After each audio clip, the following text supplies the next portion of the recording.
We are live. Welcome back. This is episode number 31 of Calibrated with Scott. I'm Scott, of course. I'm joined today by two guests, good friends of mine, Brian Berletic and Alex. How are you guys doing today? Doing well. Alex, how are you? I'm doing well, Scott. Thank you for having me back. Yeah, long time. And I'm hoping that Alex will be here in the future, along with some other guests that you guys know, such as KSB and so on. So we're getting back into the swing of things. No school like the old school, and we're making it happen. We have a good amount to talk about. I was not expecting the number of events to happen since the last time me and Brian spoke on Saturday. We have a major development with Prigozhin that I think a lot of people would like to hear us touch on right away. So let's get right into that. Brian, how do you see the Prigozhin situation? What do you think the reality is, and what's the overall? What do you think the results will be? Well, at this point, all we can do is really speculate because there's a lot of theories out there circulating. We have to wait for the evidence to come out. So what I want to do is I want to lay out possibly three different possible scenarios, and then as evidence emerges, we can figure out which one is which. Number one, ambition. Maybe he's complaining about artillery shells because he wants to take all of Bakhmut. He wants to do it possibly before Victory Day. He's obsessed with territory, just like Ukraine is. And he's upset because he's only getting enough ammunition to grind Ukrainian forces down in Bakhmut, not take the city, which was always the plan, as far as I understand.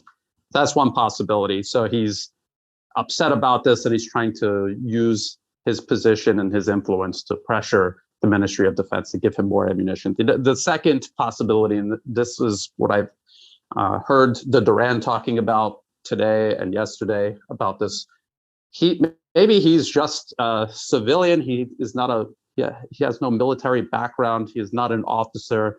He doesn't have an officer's discipline or conditioning. And the fact that he's on an active battlefield is getting to him, and he just needs a break. People who have never been in the military underestimate the type of brotherhood that develops between you and the people you're out working with, even if you're just training. Forget about even being in combat. Just in training, you build up this brotherhood and this friendship with the people around you. And then if you're in a battle and you're watching these people die, it'll affect you psychologically, emotionally. If you're an officer, you're supposed to be conditioned and disciplined and have a proper military bearing to overcome that and not allow emotions to take over. But Prigozhin, he's not a military officer, so that could possibly be at play. The third possibility I've heard people float out is that this is kind of some sort of psychological operation. It's meant to project weakness because it is just such a fundamental mistake in warfare to announce weakness, announce the date of a troop rotation. This is such a blunder and will invite Ukraine to possibly launch some sort of counteroffensive. Perhaps it is a trap to draw the Ukrainians in. But again, we don't know which one is which. Maybe you, Scott, or maybe Alex, you have more information to add to this to help us sort out which one is which. I mean, personally, I thought it was a psychological operation from the start. He's been saying this since November, and I have seen no sign of an artillery shortage in the area. If you listen to what the Ukrainians say, anecdotally, they're talking about artillery falling like nobody's business on the town all day and night. I mean, you can look at the town and just see how destroyed it is. And this is not exactly evidence for a shell shortage. Shells come, they ebb and flow logistically, but the whole we're not receiving enough shells never really made sense to me. I thought it was always possibly we're not receiving unlimited shells.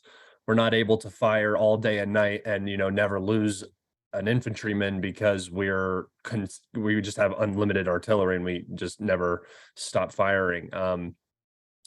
The other thing, another point you made about him not being necessarily built for this line of work where you're seeing 100 people that die every day. I mean, most human beings in their lifetime, especially in the West, will never see a person die. This is something that I've noticed on Twitter a lot is you see 20, 30 bodies and you make these grand assumptions like oh, the Russians are losing or, oh, the Ukrainians are losing. And it's more, a fact that as humans, you're not really meant to see dead humans. That is a huge instinctive, turn off. And so seeing a large number of dead humans is like, you need to get out of here. Something's going wrong. You need to leave. And I think that kind of plays into this whole thing as well. Prigozhin is saying, we lost 100 guys today. If you're thinking about the high intensity battle that is going on in Bakhmut, and then you also listen to Prigozhin's statements, like the one he made just today, where he's saying Ukraine is funneling, 500 men into the city every day in terms of rotation. And that's how many people are being lost in the city every day. Based on his own words there, he's suffering a 4-to-1 casualty ratio. And while you don't want to lose any of your guys, a 4-to-1 ratio in a city that you predominantly control and you have the enemy being forced and funneled into this area, it makes me feel like the whole situation is either being exaggerated or possibly he's in damage control mode and he's just making up numbers. But it doesn't seem like he's been. I don't know. It's very confusing. A lot of it doesn't make logical sense to me. I'm missing there seems to be pieces missing that would qualify his statements regularly. I tend to put everything he says into a little box and set it aside. The only thing I usually listen to him on is when he talks about capturing a village, because he'll do it 3 days later than everybody, and he's in charge, so he would know if and when it's captured. Alex, I would love to hear your thoughts, because this whole thing confuses me. Well, I think the first thing to be said is that there's a saying in Russian about this. Война не прогулка. War isn't a picnic. It is brutal, dirty, arduous work. Day, night, whatever the weather, if the order comes into fire, you haul your behind out from the trench, set up the gun, and commence your fire mission. A thing, perhaps Prigozhin, having not undergone basic training, was not sufficiently desensitized to the horrors that war frequently presents. It could be that. It could be a psyop. The option of psyop is always out there, but there have been reactions from sort of more senior Russian military staff. We've had the appointment of General Mizintsev as deputy commander of the Wagner assault squads. We've seen a reaction from Ramzan Kadyrov, the head of Chechnya, who has at times quite pointedly put Yevgeny Prigozhin in his place, as it were. But more than anything, I think, regardless of Prigozhin's methods, his reasons, anything, using the bodies of his men as a prop to make a point societally is the most ghoulish business I've seen come from our side of this conflict. It is so far beneath us, it's almost to the level of Ukrainian PR. I find it utterly, utterly horrid that he would make a point surrounded by the bodies of his men. They deserve better. I think we fully agree on that point, that it is definitely ghoulish overkill, to say the least. I think that's why a lot of people were very confused by it. I think it's also, if you're going to buy into this being a psyop, you have to make it look good, right? I mean, if everybody knows that it's a psyop, it's not really a very good psyop. If this was a psychological operation, they have done an amazing job in presenting it, reacting to it in a negative, in a slightly negative way. But even, and this is why I also think it is very odd, is that you don't have this whole hush hush business around what I would assume would be a catastrophic series of events that would be occurring, troop rotation, shell shortage, and infighting all at the heart of the battlefield. It seems like, too tempting of an opportunity to the Ukrainians. It sets off my alarms in every sense, because if this is not, somehow partially a psychological operation, it could spell disaster for what could happen. I think that the reaction has been very good from Razam Kadyrov, and the MOD in handling this, but I think time will tell. I think we're going to see on the 10th if he actually leaves. I think that there could be some happy little resolution that ends up rolling out, just perfectly timed, but I think Wagner is due to rotate out, so I don't think them leaving on the 10th is necessarily a detrimental thing for the overall SMO health. I think this also looks quite odd when you look at Prigozhin's own statements this very morning. You look at the mod statements. We have advances in Artyomovsk again. The VDV that supposedly don't exist are holding the flanks as ever. The Ukrainians are not allowed to outflank the assault groups of the Wagner organization.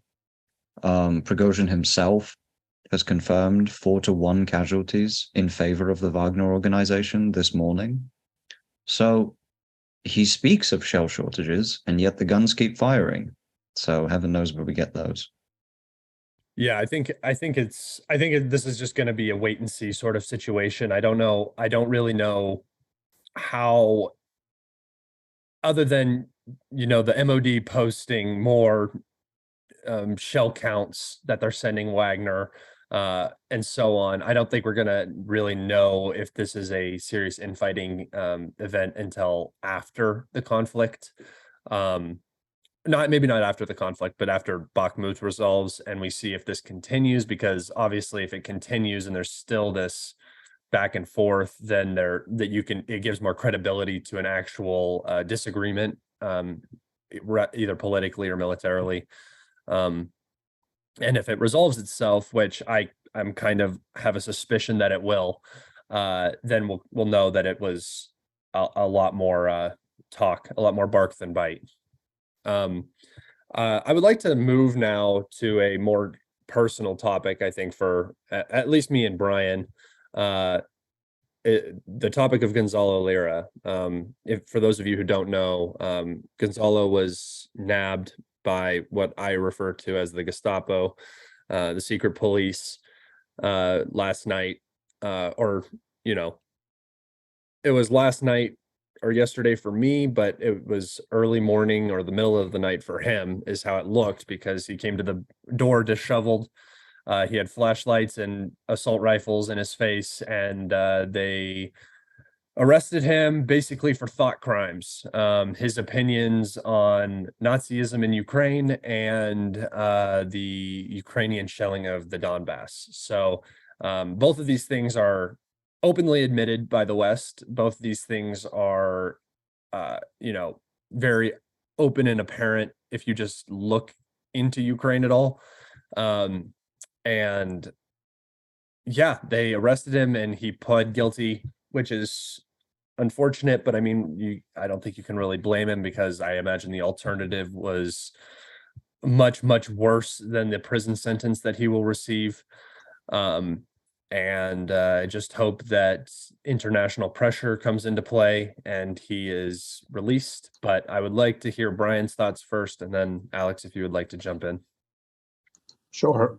So for people who don't know, he had been arrested last year, and then he was from that point onward under some sort of form of house arrest where he was not allowed to leave Kharkov and he was not allowed to leave Ukraine. So people were saying, why was he there? Why didn't he just leave? Well, because he wouldn't let him leave. he explained it in a way where he wasn't going to tell people, even people close to him, what the conditions were of whatever this arrangement was with the SBU, but he made it seem as if he was restricted from certain activities like posting on Telegram, which he wasn't doing anymore because they told him not to. But he made it also seem like they didn't care if he was making videos on YouTube.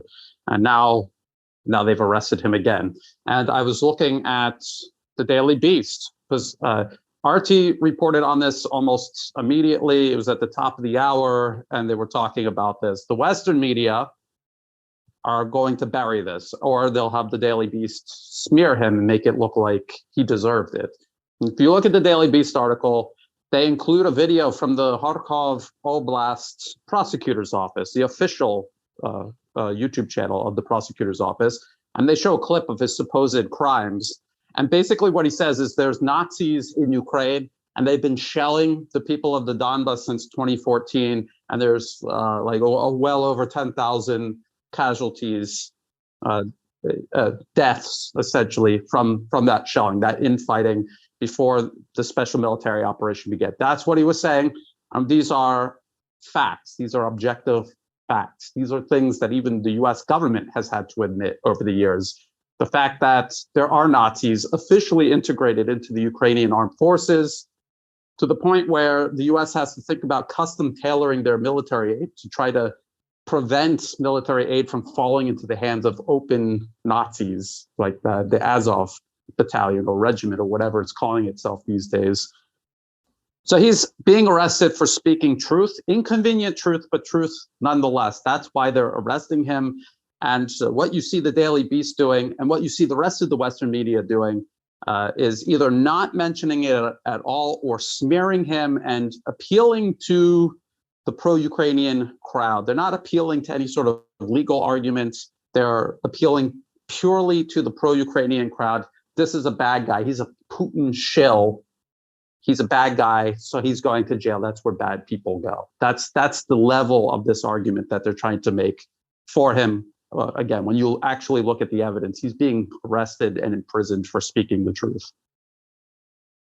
And he technically did break the law, right? And that's the thing that everybody in the West is saying is that, he broke the law. But if you look at the law is basically don't say bad things about the Ukrainian government, which is just if you want to talk about fascism and totalitarian governments that are hurting people, the Ukrainian government, and this is not even because they are in a war. This is something that they have been doing for 9 years. This is the reason why a good portion of the Russian-speaking population in the country didn't approve of this government. They didn't even necessarily want to join Russia. That's the whole thing, is they had their government pulled out from underneath them, and this is what replaced it. And this does not suit most, or over half of Ukraine's population in any way. So yeah, it's there's definitely no freedom, and it's super unfortunate to see people celebrating this. Sarah Ashton is a she's a propaganda piece for the AFU. They make her seem like she's on the front when she's not. She's always going back and forth doing random training things. She's just in front of a camera all day, always clean. She's no different than James, except she's sponsored by AFU instead of James, who was allowed to be there because he was making propaganda. And to see her, somebody who is a person who could be next. There's this whole LGBTQ wave going on right now, but if my memory serves correct, Eastern Europe is not the most friendly place for people of specific lifestyles and stuff like that. So for her to be celebrating somebody being arrested for thought crime is just peak irony to me. And you know, we have people from the West in America who enjoy their freedom of speech and their ability to criticize their government, whether it's Trump, Biden, whoever, their ability to criticize foreign governments at will, you know, celebrating this is just apocalyptic to me. I mean, it puts a pit in my stomach that very few things ever have, and I'm very concerned about that, to say the least. I think this is one of those cases where the longer Ukraine and the West interact, the more they merge with each other. Ukraine trials some sort of, you know, cutting edge thought crime program, and then it's copied in the usual front runners for fascism.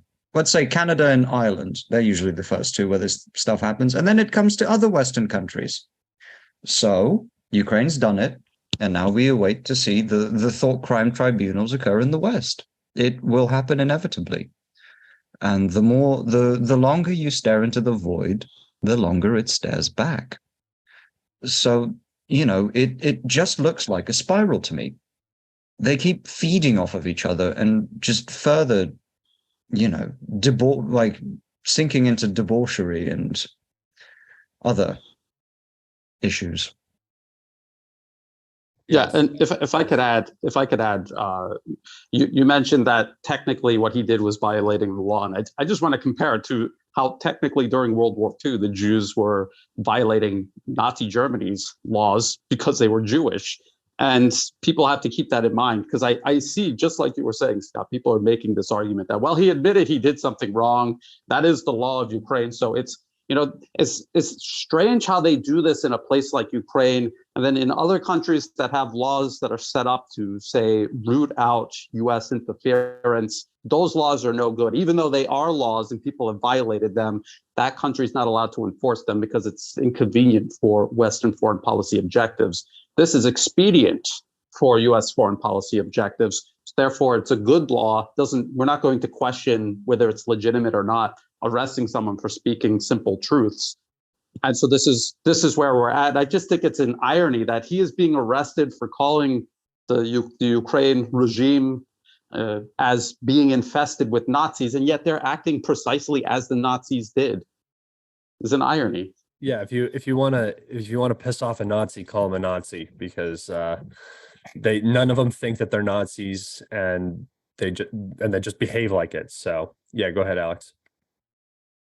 I was just going to say that it's a very short jump from they were just the laws to we're just following orders.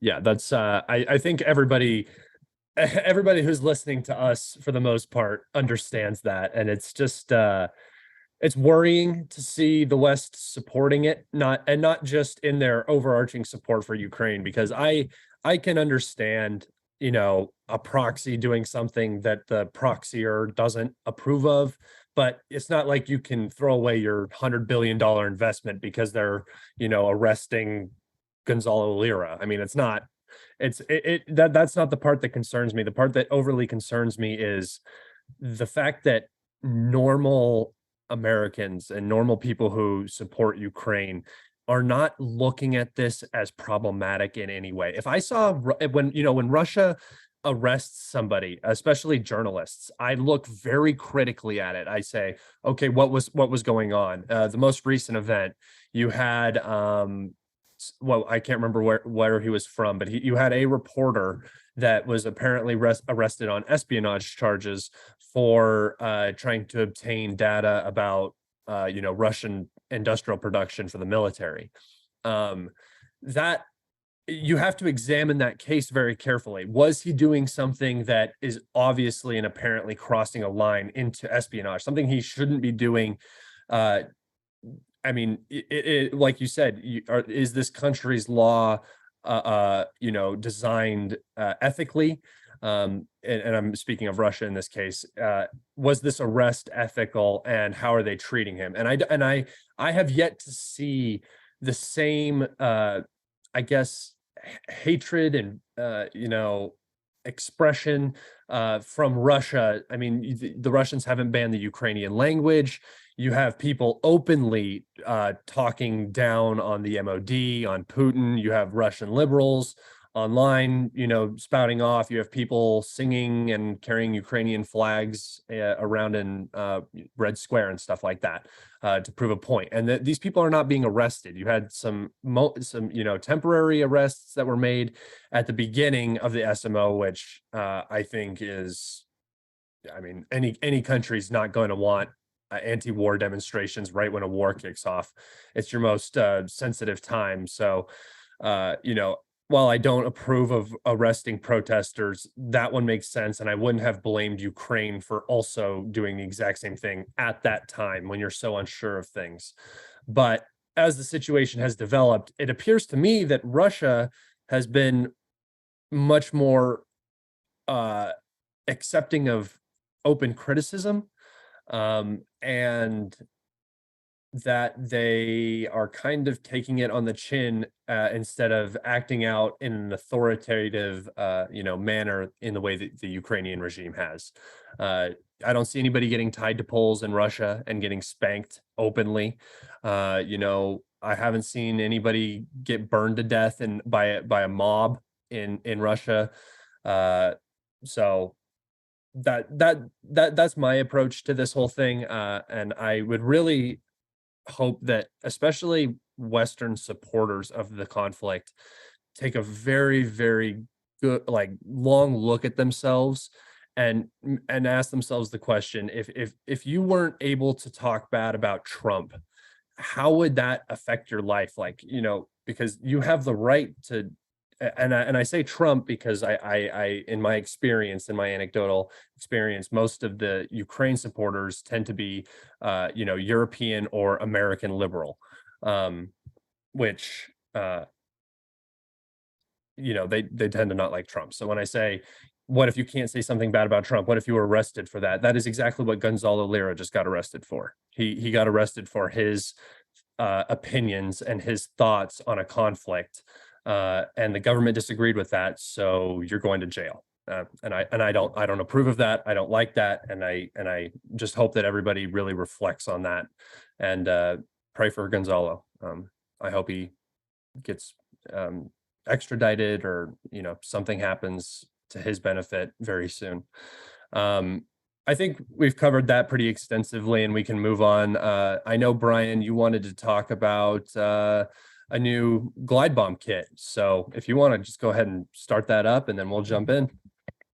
Okay, so we've been hearing about these much larger glide bombs. They've got a range of about 40 kilometers. They're released at a high altitude and at a distance of about 40 kilometers away from their intended target. And what this has allowed Russia to do is use its military aviation much more widely than it had been. And the reason I believe, and I could be wrong about this, but this is my analysis, this is possible because of the degrading of Ukraine's air defense system overall. They had a large amount of Soviet-era air defense systems, which were very effective.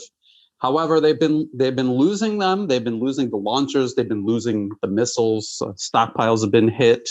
The launchers with the missiles have been lost. And there's no way to replace them at this point.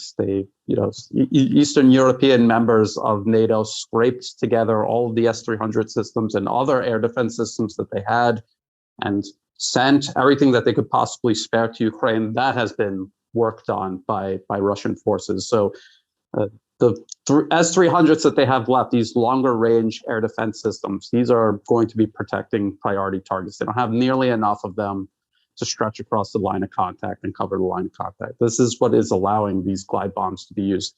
Shorter range systems like the BOOP, Strela 10, ASA, Tor, they have the altitude to hit a Russian bomber, but they don't have the distance to hit them when they release these glide bombs. So this is what has made it so powerful. Now they have the FAB 250, which is smaller.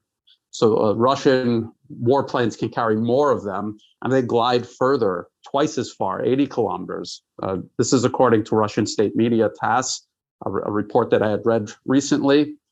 And so what this means is you may not be able to carry out as much devastation as, say, 1,000 or 1,500, but you're able to use that military aviation even further behind line of contact. And this is a development that is going to, and I think already is, shifting the fighting on the battlefield. I always refer back to the conflict in Syria. And the key to winning that, the key to giving Syrian forces and their Iranian allies on the ground the advantage, was Russian military aviation operating across the entire battlefield. Anywhere they were needed, they could operate, because the Syrian, the proxies that the US was using in Syria lacked these sort of air defense systems. So this is going to change things. It's happening along the line of contact, and as Ukrainian air defense degrades even further, these glide bombs are going to become much more useful. I think it's, for Russia, it's a very positive development, and I suspect that this is part of the reason why the Western sponsors of Ukraine are trying to encourage the offensive to go sooner rather than later, because as this situation develops, as Russia deploys more and more of its military aviation, the fighting on the ground is going to shift further and further into Russia's favor. With the introduction of these new glide bombs and the degrading Ukrainian air defense system, the speculation is that with an upcoming offensive, you're going to push your systems closer to the front because you're limited, and that will just completely expose your rear line positions. And when I say rear, I mean logistics lines through, Western Ukraine and so on. I think that the Patriots and the IRIS-Ts are going to be held back to defend the West. But do you think that there's going to be enough air coverage for the totality of Ukraine, not just on the front line? Because I do suspect that they will be able to muster some sort of air defense coverage for their offensive. But I also have a feeling that this is going to create huge holes and will, expose new weaknesses. I would like to hear both of your big takes on that. Yeah, I'll just go real quick, and then I'll let Alex go on, because it's very short. I think there will be gaps, but we've already seen Ukraine move up whatever remaining S-300s that they've got, and that Russia's been taking them out. So I don't know how much that's degraded the air defense that they had allocated for the offensive, but they definitely degraded it. Alex, go ahead. Sorry about that. So I think the issue is Ukraine hasn't had a full air defense system since the first days of the war. No matter how much people tell you, civilian radars do contribute to an air defense system. They do watch the airspace. So if something enters it, they will be able to uplink coordinates and so on. And those were lost in the very first missile barrages of this war. Ukraine's large ground cover radar arrays were all lost. So what Ukraine's air defense system is a series of hotspots concentrated around important things, whether it be on the front line, cities, factories, whatever. But the system is isolated. The system is further isolated nowadays because it's made up of different systems, and not all of them are able to speak to each other. And in fact, not all of them even use the same satellite group for guidance.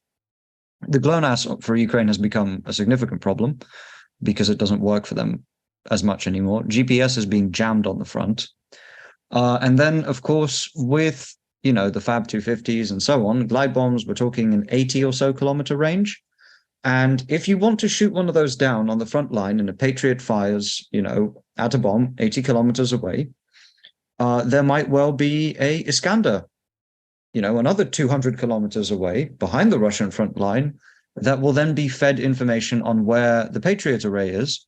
And since the Patriot is neither towed nor self-propelled, they most likely, especially if it's an Iskander M, one of the Beihorns, as we call them, they most likely won't have the time to escape.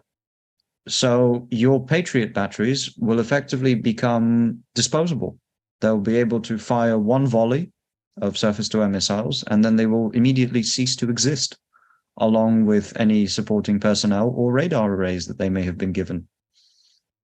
So I think the Ukrainian air defense situation is much, much more dire than, some people may suspect. I They think that can hardly cover Kiev. Yeah, I think that they're also struggling in the manpad department. I've seen fewer and fewer manpad videos, them shooting them. They film everything. So it's pretty easy to tell when these systems are being operated. I think that they are being saved currently and stored for the offensive, because you're going to need a lot of manpad coverage for that. If not, you're just going to get picked apart by helicopters and aviation. But I think that this is also another issue that we're running into, and you're seeing it in all aspects of Ukrainian, combat, where for the last couple months they've really reduced their usage of shells to save up, because they are, on a very tight regiment of shells. And you're seeing the same thing with air defenses. It's and artillery pieces, and it's just all coming to a head at once. And I think they're really trying to force this offensive, because if they wait any longer and they continue to get ground down anymore, the West is not going to be able to provide anything that they're going to need, and there's never going to be a chance of another offensive. The last thing that I wanted to cover today with you guys is the reaction from Moscow and the Kremlin about this, the drone strike that happened. That the explosion on the roof of the Kremlin it's a visually symbolic attack. I think it lines up perfectly with Ukraine's. I think it lines up perfectly with their MO. They regularly do these style of attacks. I mean, the Russian flag burning on the top of the Kremlin would have been an amazing photo to produce and then publish and propagandize. So it seems definitely like a Ukrainian plan. If it's a Russian false flag, it's embarrassing for them. They don't need a false flag. The whole false flag thing doesn't make any sense to me. But I think that the way that the Kremlin reacted was perfect. They were very cautious. Medvedev said his wild off the wall stuff. He is the counter to the statesman Putin. But even 48 hours after this happened, the rhetoric died down. I think that they basically had a meeting. They said, we're not going to react to this in the way that they want us to react. Ukraine is losing. They're getting desperate. They're arresting journalists. They're blowing up our journalists because they can't make anything meaningful happen on the battlefield. They're losing men at an exorbitant rate in Bakhmut right now and all over the front via glide bombs. The situation is just degrading. If we don't do anything, we will appear very strong to the international community and not play into the Ukrainians' hands, because what they are requiring right now is escalation that will bring NATO more into the conflict. And I would like to hear your guys' thoughts on that, because I'm sometimes I find myself simping for Putin a little bit, and I have to try to regulate my thinking on it. But I see this as another win for Putin, especially to places like China and India. And they see that the Kremlin just got attacked. I mean, that is the green light for do whatever the fuck you want to do to Ukraine. And they sat back and they said, well, we'll do our bureaucratic thing. We'll do an investigation. We'll do a Security Council meeting, and then we may come out with something later. And I think that is very appropriate. It shows that they're mature. And yeah, I'd just like to hear your guys' thoughts on that. You go ahead, because I've been going first all along. You go ahead. Don't worry about it. Sure. Well, I mean, look, they launched a drone at it. It took a day to fix 2 copper roof panels. terrible as it was, Putin met people in the same building the next day. Treating it as the insignificant flea bite that it is, I think, to the authorities in Kiev, far more anger-inducing, far more, they find it much more disquieting to be, quite reserved. They will always be wondering when the retaliation will come. They will indefinitely be in that position of, fear. Firstly, that is an excellent position for us to be in, because that means that the enemy can never rest, can never really sort of concentrate on things. It's the same way that following any Ukrainian terrorist attack, they immediately turn on all the air raid alarms on. It's honestly rather childish. It's like hitting somebody and then immediately running away to hide without finding out what the reaction will be. Do you know? Yes, I agree with that. I agree with you too, Scott, about it's always symbolic. Everything for Ukraine is symbolic. They do not have the ability to change things significantly in their favor on the battlefield, so they rely on political optics.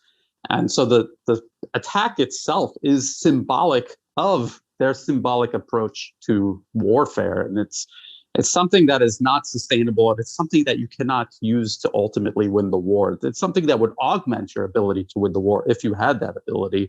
Ukraine doesn't. So this is a substitute for a capability they lack.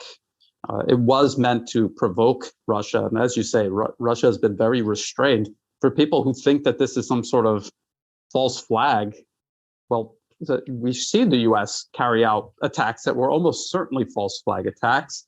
And but what do? They immediately mobilize to exploit it, to exploit that window of opportunity with emotions running high. They do it immediately before there's even a possibility for an investigation. So the fact that Russia is doing an investigation first and everything else later, that's the biggest and most convincing piece of evidence that it was not a false flag. In any way, Ukraine has been talking about hitting the Kremlin all along for months, and especially around the time of Victory Day. They specifically said they would use drones, and now they've done it. So I don't know why people are so skeptical about this attack being the work of Ukraine when Ukraine itself said they were going to do it, and now they've done it.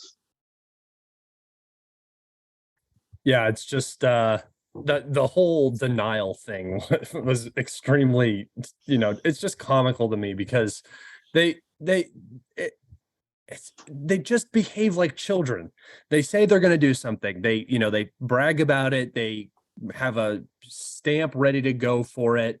It's obvious that they're behind it, and then they do it, and they go, "Oh no, it wasn't us. Don't hurt us. We're innocent." It's like the most pathetic thing I've ever seen in my entire life. I can't imagine how, the Western, the more serious Western leadership, the people in the Pentagon, because Victoria Nuland doesn't care about any of this. She's happy that this is happening. Keep it going, whatever you can do to keep the conflict and happening and so on. But the more serious people who know the consequences of these actions, this has to be an extremely concerning development. And I think that disagreement in the West is going to start boiling to the surface more and more. We've already seen it with the leaked documents. I think it's already there. It already exists. And these kind of actions they don't serve to benefit Ukraine in any way if Russia does exactly what they did.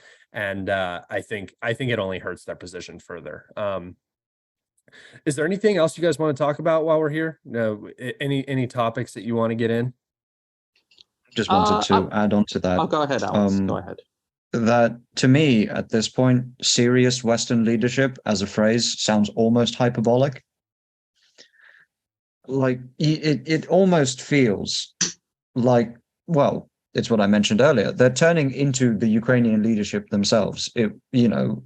Obviously, America's already had its actor president, but I'm sure we'll have a couple interesting ones soon. Maybe a comedian. Zelensky wasn't enough for the West. Let's have another 10.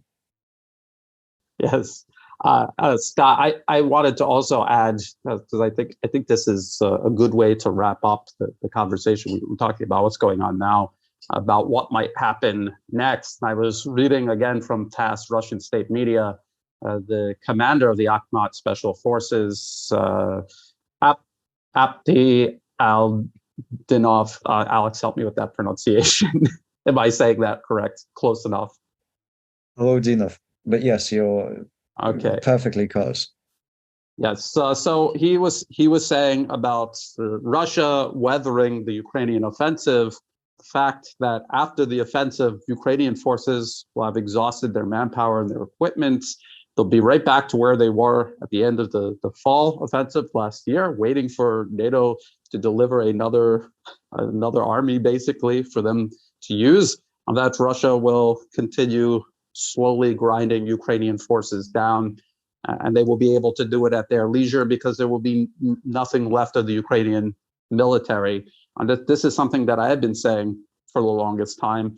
But again, I'm just repeating what Russian commanders had said last year after the offensive, that the goal was not to obsess over territory, but to grind down Ukrainian forces. So this is, again, people are wondering what's going to happen with the offensive. This is Ukraine obsessed with territory because grabbing territory is great for optics. However, if you're in a war of attrition and you're doing a very expensive offensive, you grab territory, but you've exhausted your military, you don't have the ability to hold the territory you took, let alone take more territory.